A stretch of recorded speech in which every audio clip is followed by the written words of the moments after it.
Praise lord. అందరికీ వందనములు. Please like share subscribe to our channel.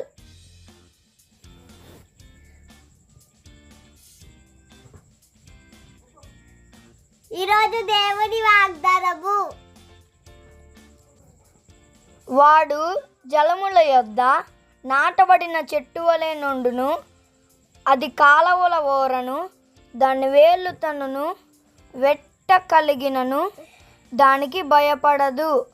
యెర్మీయా గ్రంథము 17వ అధ్యాయము 8వ వచనము.